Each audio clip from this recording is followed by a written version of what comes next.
Thank you, Madam Speaker. This bill, which would substantially, foundationally, and devastatingly change the law around how sheriffs are treated, how they are able to fulfill their office, how they are able to enforce the law, how they are able to be answerable to the people who elect them, is replete with errors and problematic language. And Madam Speaker, it starts right at the beginning with the intent section. What this amendment does is it adds an intent section which sets the right, lawful, and constitutional frame for any discussion of how our laws treat sheriffs. Madam Speaker, the position of sheriff is one of greater importance even than many civics lessons would teach. It seems like a relatively minor county position, but Madam Speaker, that isn't what the position of sheriff is. The position of sheriff is more. The position of sheriff is the highest law enforcement officer in the county in our states and is responsible for exercising discernment and professional judgment about matters of which laws will be enforced and how they will be enforced in that sheriff's county. Now, Madam Speaker, you'll hear a lot in these discussions tonight, I suspect, and in general, when you hear discussions about the position of sheriff, matters of constitutional sheriffs. Put those aside. That is a discussion of a different sort. What I will say to you tonight, and the reason why this amendment is so important in restating the intent of this proposal, is the position of sheriff is constitutionally essential. Sheriffs swear an oath upon taking office that they will defend the Constitution of the United States and of the state of Washington. They are the front line of defending foundational constitutional rights. We need to state that clearly in the intent section of this proposal. Madam Speaker, it is an urgent matter. Please vote yes on this amendment to set the frame correctly for our discussion of sheriffs. Member for the 19th, Representative Walsh. Thank you, Madam Speaker. Good amendment. Please vote yes. Madam Speaker, among the many problems with the underlying proposal is it creates unfunded mandates. That's what this is. Yes, it is the current practice that local law enforcement agencies do their own background checks, but we're substantially expanding that requirement, and we're not paying for it. Madam Speaker, one of the biggest complaints I hear about, and I'm sure the same is true with you, from the local electeds that we represent here in the legislature are unfunded mandates, whether they're a city council or a county commission or even a sheriff, I suppose. I'm constantly hearing from local jurisdictions, you guys have got to stop creating unfunded mandates on us. Now this amendment fixes that, and it's not even an issue that we're going to get into elsewhere in this underlying proposal, which raise constitutional and legal problems. This is a money problem. We are once again telling counties that they've got to do something, and we're not paying for it. That is not just, Madam Speaker. It is just, as the amendment suggests, that if we're going to demand they do it, we, the state, picks up the cost of the background checks. It is a just amendment. It fixes a small problem in a mountain of trouble in the underlying bill. Please vote yes on this common sense amendment. Representative Walsh. Thank you, Madam Speaker. Good amendment. Vote yes. Among the many problems in the underlying bill, and I mean there are many, it very indiscriminately requires these background checks and this whole process for many positions to undergo. I mean, it's kind of ridiculous, really. Anyway, what this amendment does is it clears up one element of that indiscriminate, too broad language. And it says that in cases where a local jurisdiction, and frankly it would usually be a local court or a local sheriff's department, contracts with a private security firm, and as you know, Madam Speaker, some do, the agents of the contracted private security firm don't have to go through the rigmarole and this background check and the bureaucratic mumbo-jumbo that's required by the underlying proposal. Madam Speaker, one of the problems with overbroad and public policy proposals that are written in a way that doesn't reflect a practical knowledge of reality on the ground is they have to have their language cleaned up and calibrated. Sometimes, Madam Speaker, as you well know, we end up doing this in trailer bills later or all new legislation later. Let's avoid that by adopting this amendment now that clears up imprecision in the underlying bill. So when a local jurisdiction contracts with a private security firm, the private security firm agents and employees don't have to go through the same process, the bureaucratic review that the underlying proposal is going to try to inflict on everyone else. It's a good, practical amendment that reflects the reality that many sheriff's departments and local jurisdictions of other sorts already engage in. Please vote yes. Madam Speaker, if you're confused about local jurisdictions hiring security, I recommend you take some time out and go up to the Thurston County Courthouse just up on the bluff over here, and you'll see that they use a privately contracted security firm to run their perimeter security at the courthouse there. It's a common practice, and this amendment clears up the unclear language in the underlying bill on this matter. Please vote yes. Thank you, Madam Speaker. This is a clarifying amendment. It fixes another imprecision in the underlying bill. Madam Speaker, you've heard now about search and rescue, and that is something that volunteers are involved with in many of our counties. And I'd like you to think particularly about in the aftermath of a natural disaster, a flood or a bad fire.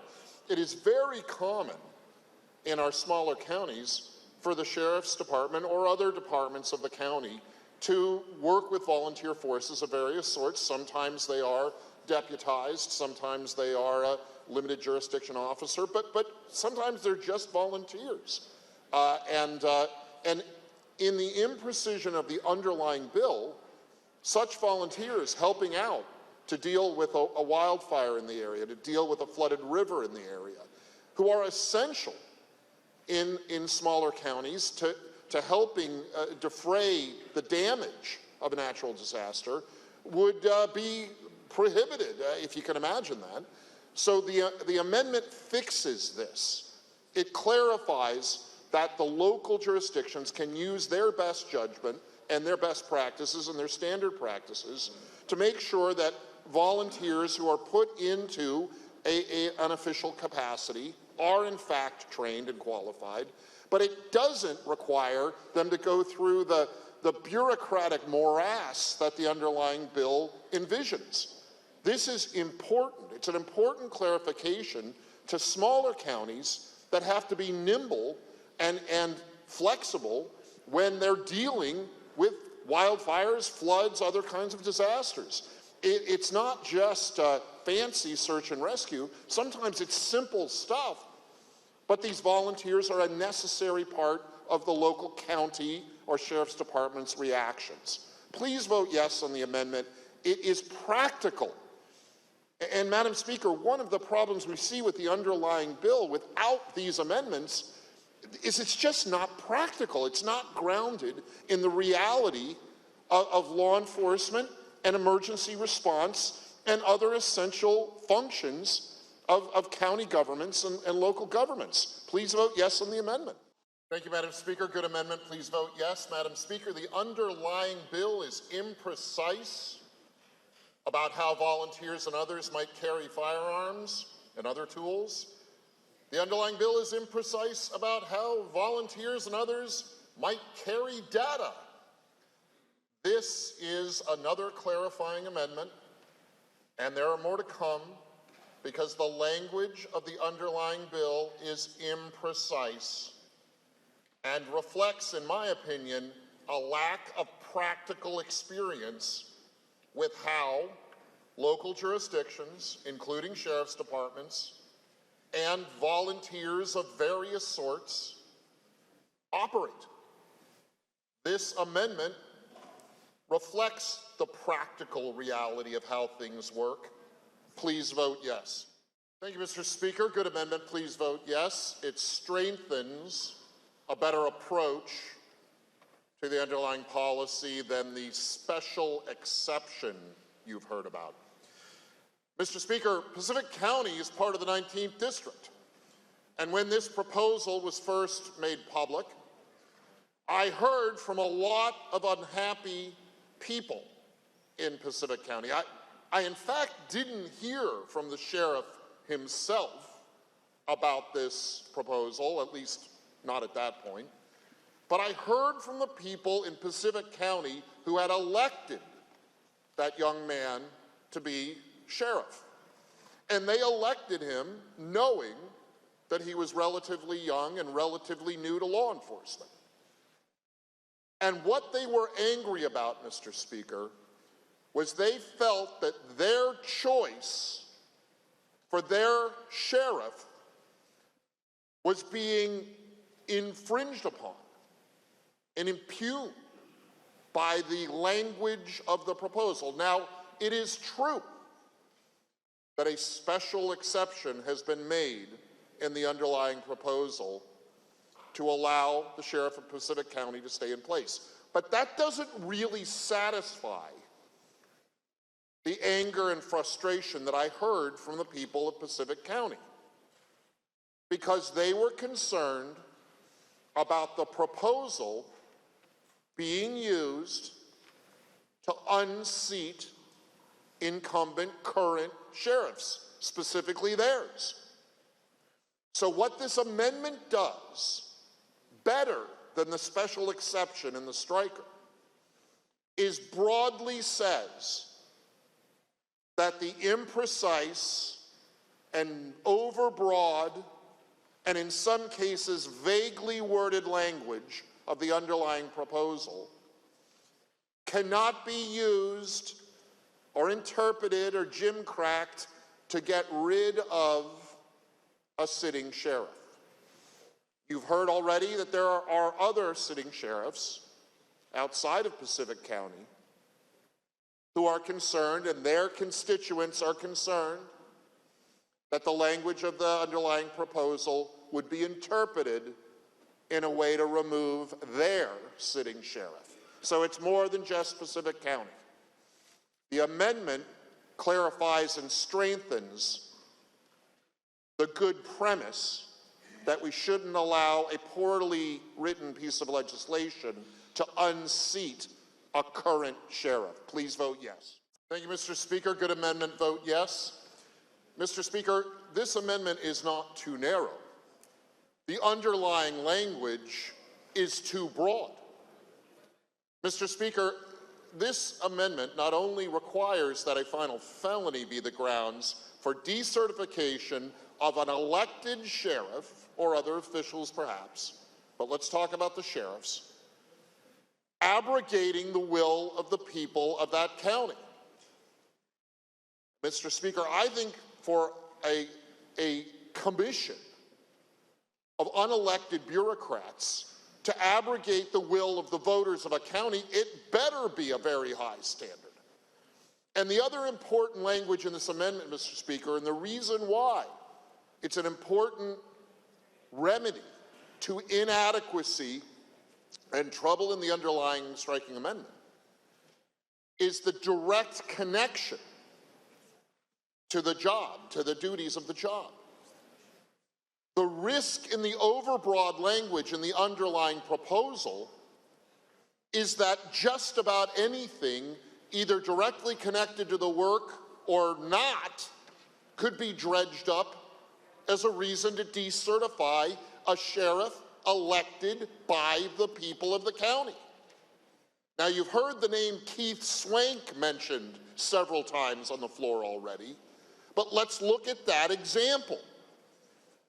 There have been calls from his political rivals that freely, duly elected sheriff should be somehow removed from office, not because of any crime, not because of any bad action, not because of any violation of professional standards related to his job, but because of things that he said in the political context or the social media context.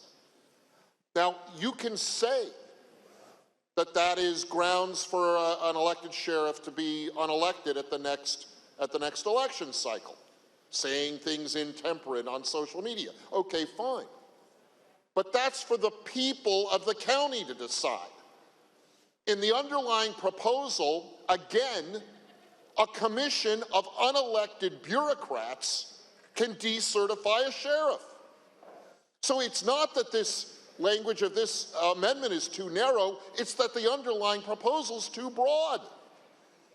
Vote yes on this amendment. Further remarks, the member from the 19th District, Representative Walsh.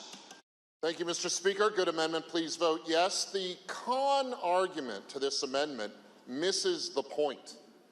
The point of the amendment is to focus the effort of an unelected commission in decertifying an elected sheriff to bad actions and crimes that have a nexus with the job. This expansion of really unconstitutional expansion of the power of this commission, if it's going to happen, it must be limited to circumstances directly relevant to the position. In theory, this power that the underlying proposal would give to the commission is supposed to be administrative and relevant to the position, to the actions and to the position. If we don't narrow the grounds for the commission acting in this unconstitutional way against the will of the voters of the county, really the mechanism becomes a fishing expedition, something that could be weaponized against an unpopular sheriff. So the importance here is not the list of horribles of all the kinds of crimes that there are in the world. The issue here that this amendment addresses is focusing the commission's actions in response to bad actions that have a nexus, that have a connection, that are relevant to the job. That's the point of the amendment. That's the reason the amendment is clarifying and strengthening, although I hate to say it, of the underlying proposal, and the reason that we should vote yes on this amendment. Thank you, Mr. Speaker. Another good amendment. Please vote yes. I guess I'm starting to sound like a broken record too. Again, the problem that this amendment addresses in the underlying striking proposal is overbroad language. What we need to do, if we're going to make this policy good public policy, is narrow the set of circumstances in which an unelected commission can effectively remove, by decertification, an elected sheriff. And there are some other applications too, but we're mostly concerned about how it would affect sheriffs here. Mr. Speaker, this amendment is good. It's clarifying. The alleged violation and the adjudicated violation that would lead to the decertification of a sheriff has to be connected to something with regard to that individual's actions relevant to constitutional and other limits on lawful execution of their job. It is inappropriate to be talking about things that happened in Atlanta, Georgia. Let's stay focused here on Washington and Washington policy. We have constitutional limits on the definition of what a sheriff does. And if the sheriff behaves in a way that is unlawful in relation to those existing limits, then that would be grounds for this commission to consider decertification. And you know, Mr. Speaker, I don't even know if I'm happy with that, because that's constitutionally dubious. But it narrows it to that focus so that this commission can't decide it doesn't like a sheriff because of social media posts and decertify them. We have got to keep the awesome power of the state narrowly channeled. The underlying striker doesn't do that. This amendment does. Please vote yes. Member from the 19th District, Representative Walsh. All right. This is a good amendment, Mr. Speaker, and the con statements we've heard to it actually prove why it's a good amendment. This is not about the fine points of the RCW or the chain of events in how a decertification occurs. Granted. The reason this is an important amendment, Mr. Speaker, is we have heard both that the decertification does effectively lead to the ouster from office and that the decertification doesn't lead effectively to the ouster from office. We need clarity in the underlying proposal about what happens when an officer, a sheriff, is decertified. Because it is evident we're not even clear ourselves what happens. The amendment is clear. Decertification is not the same thing as removal from office. This is essential to making some coherence out of what is frankly an incoherent underlying proposal. Please vote yes. Further remarks. The good member from the 19th District, Representative Walsh. Thank you, Mr. Speaker. I actually do object to taking off our jackets, but that's another matter. Good amendment. Please vote yes. The part of the amendment, Mr. Speaker, I want to focus on, and I think really should be the center of our discussion here, is the matter of the sheriff's discretion. Now, Mr. Speaker, during the COVID lockdowns, the then sheriff of Grays Harbor County, he's since retired, made a public point of saying he was not... Representative Walsh, please proceed. One of us, Mr. Speaker. During the COVID lockdowns, the then sheriff made a public statement that he was not going to enforce certain constitutionally questionable mandates that had been made at that time, having to do with mask wearing and the direction you walked in certain places and 6 feet difference and things like that.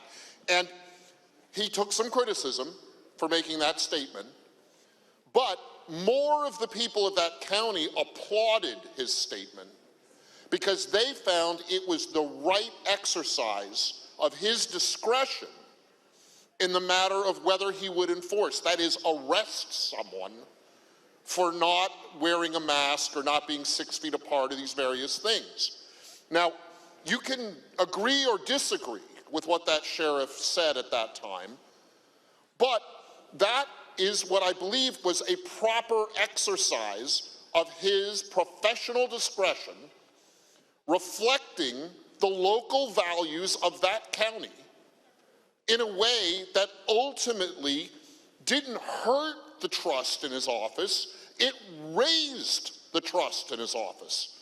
The people of the county said this is a sheriff who uses good judgment about what he will prioritize in his department, in his agency, in terms of enforcing the law. Now, Under the underlying proposal, that sheriff could be decertified for doing what he did.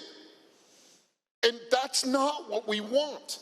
What we want are men and women in the position of sheriff of the 39 counties in our state who are willing to make that discernment, that good judgment call on how to use the powers of their office.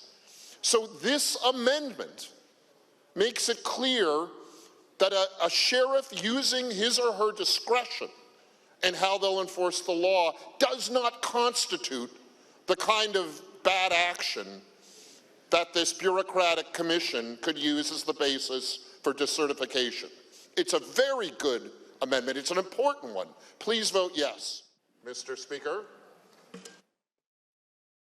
Mr. Speaker, this underlying proposal is unconstitutional. It's impractical. Mr. Speaker, it's a dumpster fire. And let's keep the dumpster a small HOA dumpster and not make it a big industrial back of a big box store dumpster. This amendment keeps the trouble and the pain and the uncertainty and the lawsuits and the public outrage to just 3 years instead of indefinitely. Accountability, Mr. Speaker, the underlying proposal is a disaster of accountability. Let's keep the dumpster fire limited. Vote yes. Representative Walsh. Oh, thank you, Mr. Speaker. I appreciate that. Good amendment. Vote yes. Mr. Speaker, the best way to think of this amendment is not just that it creates a level playing field in a legal dispute over these matters of decertification and other things in the underlying proposal, but think of it too as a tool for deterring lawfare. Mr. Speaker, as you well know, among big law circles, there's a saying, you can bankrupt them in discovery. And what that means is when a bigger, better funded plaintiff, party to a lawsuit, big law firm, isn't sure that its case is that strong, they can act very aggressively in the pre-trial elements of a lawsuit and force the other party, the defendant, the respondent, to spend so much money just taking care of the preliminaries that they break them financially. It's a sort of bullying way to use your advantages, if you're the big firm, against the smaller firm or the smaller respondent. Mr. Speaker, the AG's office in this state, as you've heard, is by some metrics the biggest law firm in Washington state. And they could bully a smaller respondent or defendant in some protracted lawsuit around the improper use of the decertification described in the underlying proposal. So what this amendment does is it de-incentivizes the AG's office and this unelected commission from bullying a smaller jurisdiction because of their advantages financially. Let's prevent that from happening, because surely that kind of lawfare and bullying is not justice. And let's vote yes on this amendment. Further remarks, the member from the 19th, Representative Walsh. Thank you, Mr. Speaker. Good amendment, vote yes. We've heard a lot here about the process and the separation of powers, and obviously the amendment clarifies and in my opinion, defends the separation of powers in dealing with these highly controversial, probably unconstitutional, definitely badly structured processes for getting rid of sheriffs. Why is it, Mr. Speaker, that the separation of powers is so important and therefore this amendment, which clarifies the separation of powers, is so important? Mr. Speaker, it's to prevent one branch from weaponizing public policy against the others. And we come back now, Mr. Speaker, to one of the first points that we have that is fatal, in my opinion, in the structure and really the purpose of the underlying proposal, which is it's designed to be weaponized. Well, I don't know. It would appear that the policy is designed to be weaponized. So what the amendment does, by really just clarifying the separation of powers among the three branches, is it adds a guardrail against the inevitable, in my opinion, weaponization of the mechanics of descertification and effective removal from office of a legally duly elected sheriff. I know it gets academic, Mr. Speaker, but the separation of powers is there to prevent one branch from weaponizing the law against the others. This is a very important amendment. Please vote yes. Representative Walsh. Thank you, Mr. Speaker. Good amendment, vote yes. We've heard a lot about the voice of the people being ignored or overridden by appointed political bureaucrats in this discussion. But, Mr. Speaker, this amendment protects something more than just the voice of the people with regard to electing their sheriff. This amendment protects the voice of the people of the county with regard to them electing their county commissioners or their county council members. Because what this amendment says is that the county, by ordinance, can remove itself from this dumpster fire, morass, bog, problem, bad law that would be created by the underlying proposal. So we're protecting not just the voice of the people with regard to electing their sheriff with this amendment, we're protecting the voice of the people when they elect the local legislative body that makes ordinances. So this is good. And we've heard talk that the purpose, the goal of the dumpster fire is to create a uniform standard. Well, Mr. Speaker, it doesn't create a uniform standard. That may be the goal, but the underlying proposal is so easily weaponized and so easily used selectively that it will not be a uniform standard. So what this amendment does, and the reason it's a good yes vote to vote for this amendment, is it clarifies and protects the voice of the people of each county. Again, not just in electing their sheriff, but also in electing their local legislative authority, usually a commission, sometimes a council, that makes local ordinances. This is good. This is a good protection. It protects local control. It protects, dare I say it, democracy. Please vote yes on the amendment. Member for the 19th, Representative Walsh.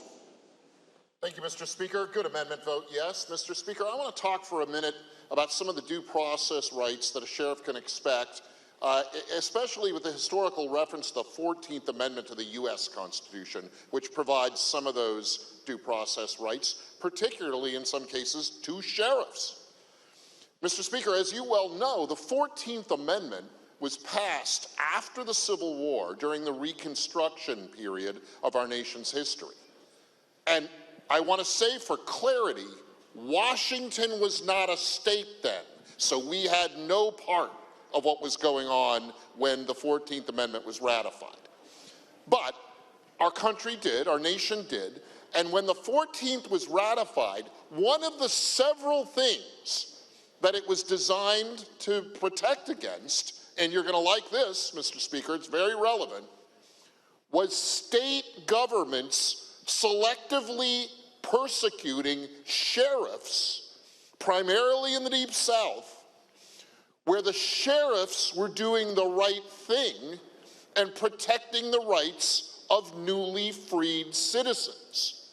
And the states didn't like that and would persecute the sheriffs who were doing the right thing. Does that sound familiar, Mr. Speaker? Well, it should, because that's the worst case scenario of the underlying policy here. The state government may decide a sheriff is doing something it doesn't like and persecute that sheriff. So this is important, and I think it's historically important.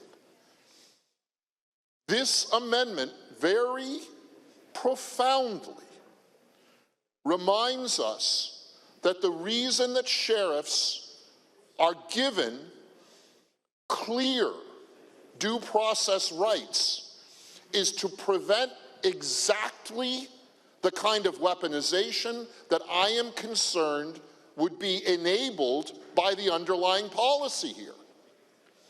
So let's learn from our nation's history and recognize that there's a good reason to protect locally elected sheriffs, because they represent the will of the people, not of a political bureaucracy. Vote yes on the amendment. Thank you, Madam Speaker. It is an improvement under the poorly written part of the underlying bill, which was constitutionally, well, it was unconstitutional, but we still have hesitation about requiring a test for public office. The history on these matters is checkered. We're recommending a no. Representative Walsh. Thank you, Madam Speaker. Genuinely appreciate that the striker makes a terrible bill slightly less terrible. Nevertheless, still asking for a no vote. Representative Walsh. Thank you, Madam Speaker. Bad bill. Vote no.